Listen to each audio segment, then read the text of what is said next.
Good morning. I'm Kate Forte, a park naturalist here at the Burlington County Parks. Today's program is all about wetlands. Wetlands are areas where water covers the soil or can become saturated with water during certain times of the year. It doesn't have to be completely wet all year round. Sometimes wetlands can be seasonal. Why are wetlands important? So, wetlands can act like a sponge or filter near waterways to help keep excess nutrients out of the water.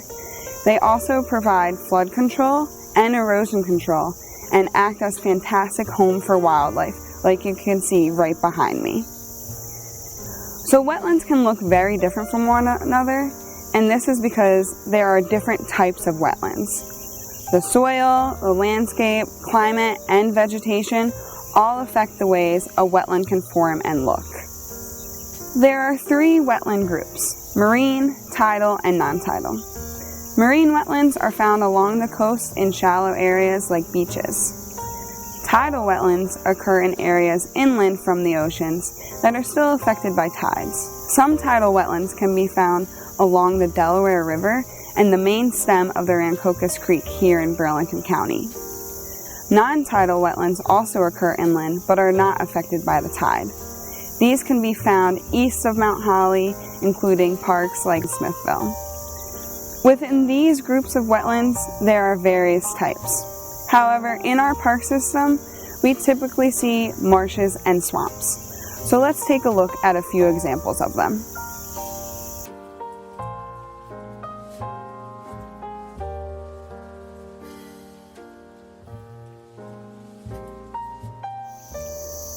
Right behind me is a perfect example of a marsh. A marsh is an area that is wet or flooded for most of the year and has non-woody vegetation that grows very well in wet soil. So you'll see grasses and sedges here, but no trees. Typically, marshes are found at the edges of lakes and streams where they form a transition between aquatic or terrestrial ecosystems. Some vegetation you'll be able to find in a marsh, especially in Burlington County, are going to be cattails, arrowhead, wild rice, jewelweed, and some other really great grasses and plants that can thrive in wet soils. All of these plants that are found in marshes can help clean waterways by providing flood control and taking up excess nutrients and pollutants. You're able to see marshes in our parks such as Boundary, Pennington, Newton's Landing Trail, Rancocas Point Trail, and even Crystal Lake. Another unique facet of wetlands are swamps. So swamps are any type of wetland that is fed mainly by rainwater or flooding from a water body close by.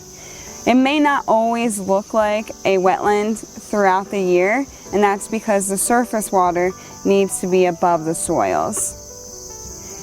Here in the swamps, you'll see that there is woody vegetation present. So that means there are trees and other shrubs growing in this wet soil. Some trees that you'll find common in wetlands are red maples, river birch, black gum, just to name a few. And some other shrubs that are around us right now in this wetland are spice bush, viburnums, and even some alders. Some places where you can walk right through swamps in our park system are Boundary, Smithville, Crystal, and even Pennington Park. A main benefit to preserve wetlands is that it provides habitat for various animals. Wildlife thrives in wetland areas. Frogs, fish, and dragonflies all lay their eggs in these areas to protect them from harsh currents of rivers and streams and even oceans. Birds come here to hunt for food such as eagles, ospreys, peregrine falcons, and even vultures. Birds that live on or nearby the water are called waterfowl and wading birds, and that includes ducks, geese, herons, and even egrets. Reptiles like turtles make wetland areas their home. Painted turtles, red-bellied turtles, red-eared sliders, and snapping turtles all utilize these wetlands. and even mammals come to wetland areas for a drink or also to hunt.